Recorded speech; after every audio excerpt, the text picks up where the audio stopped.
শুকনো কুল আর পাকা টমেটো দিয়ে যদি এইভাবে চাটনি বানানো যায় খেতে কিন্তু অসাধারণ লাগে। নমস্কার বন্ধুরা, আরও একটা দারুণ স্বাদের রেসিপিতে আপনাদের সবাইকে স্বাগত। চলুন তাহলে দেখে নেওয়া যাক আমি কিভাবে এই কুল আর টমেটো দিয়ে চাটনি বানাই। এই চাটনিটা বানানোর জন্য এখানে পাকা টমেটো আর বেশ কতগুলো শুকনো কুল নিয়ে নিয়েছি।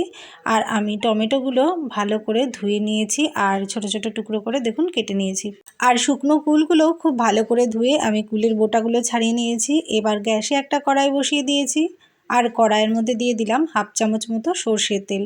তেলটা একটু ভালো করে গরম করে নিয়েছি আর তেলের মধ্যে দিয়ে দিলাম এখন একটা শুকনো লঙ্কা।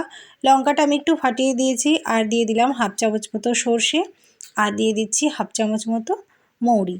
এই সর্ষে মৌরি আর শুকনো লঙ্কা একটু আমি খুব ভালো করে ভেজে নেব। এই ফোড়নটা ভাজা যখন একটা সুন্দর সেন্ট বেরিয়ে যাবে তখন কিন্তু আমি কড়াইয়ের মধ্যে দিয়ে দেব কুল আর টমেটো। কুল আর টমেটোটা আমি একসাথেই দিয়ে দেব আর এবার কিন্তু খুব ভালো করে উল্টে পাল্টে নেড়ে চেড়ে দেবো।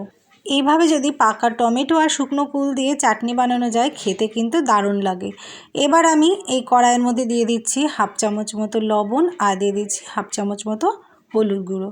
এবার সব কিছু দিয়ে আবারও খুব ভালো করে নেড়ে চেড়ে দেবো।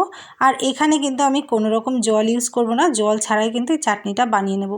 এবার আমি একটা ঢাকনা দিয়ে গ্যাসের জোর একেবারে লো ফ্লেমে দিয়ে বেশ কিছুক্ষণ ঢেকে রাখবো। খানিকক্ষণ ঢেকে রাখার পর ঢাকনাটা তুলে নিচ্ছি। দেখুন কতটা সুন্দরভাবে টমেটো আর কুলগুলো কিন্তু সেদ্ধ হয়ে গেছে আর টমেটো দিয়েও কতটা জল বেরিয়ে গেছে। আমি কিন্তু এখানে কোনো রকম বাইরের জল ইউজ করিনি, টমেটোর জলে কিন্তু এতটা জল হয়ে গেছে। এবার আমি চাটনির মধ্যে দিয়ে দিলাম পরিমাণ মতো চিনি। আমি এই চাটনিটা একটু টক মিষ্টি মিষ্টি বানাবো, তাই পরিমাণ মতো আন্দাজ করে দিয়ে দিলাম। আপনারা যেমন মিষ্টি খেতে ভালোবাসেন বা পছন্দ করেন সেই মতো চিনিটা ইউজ করবেন। এবার চিনিটা দেওয়ার পরে আবারও কিন্তু খুব ভালো করে মিশিয়ে দেবো নেড়ে চেড়ে।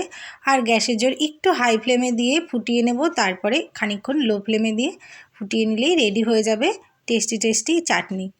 দেখুন চিনিটা কিন্তু খুব ভালোভাবেই ফুটে উঠেছে টমেটোর সাথে। এবার আমি গ্যাসের ফ্লেমটা একেবারে লো করে দিয়ে একটু নেড়ে চেড়ে বেশ খানিকক্ষণ ফুটিয়ে নেব। আর একটু মিষ্টিটা আমি টেস্ট করে নেব যে ঠিকঠাক আছে কি না। মিষ্টি আর লবণ আর টকের ব্যালেন্সটা কিন্তু একেবারেই পারফেক্ট আছে আর এটা কিন্তু সম্পূর্ণ রেডি হয়ে এসেছে। এবার আমি গ্যাসের ফ্লেমটা অফ করে দেব আর চাটনিটাকে একটি পাত্র পরিবেশন করে নেব। খুব সহজে আর একেবারেই অল্প সময়ে কিন্তু এই টমেটো চাটনি বানিয়ে ফেলা যায়। তবে এই টমেটো চাটনি বানানোর সময় যদি জল দেওয়া হয় এই চাটনির টেস্ট কিন্তু অতটাও ঠিকঠাক পারফেক্ট আসে না।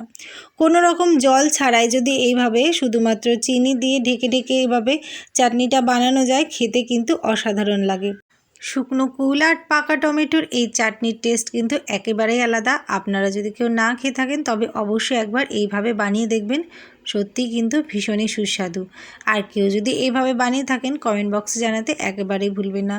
তো বন্ধুরা ভিডিওটা কেমন লাগলো জানাতে ভুলবেন না। যদি ভালো লেগে থাকে তাহলে প্লিজ একটা লাইক কমেন্ট করবেন আর বন্ধুদের সাথে শেয়ার করতে একেবারেই ভুলবেন না। তো ভিডিওটা আজ আমি এখানেই শেষ করছি। সবাই ভালো থাকুন, সুস্থ থাকুন, আবার আসবো নতুন কোনো রেসিপি ভিডিও নিয়ে। ধন্যবাদ সবাইকে।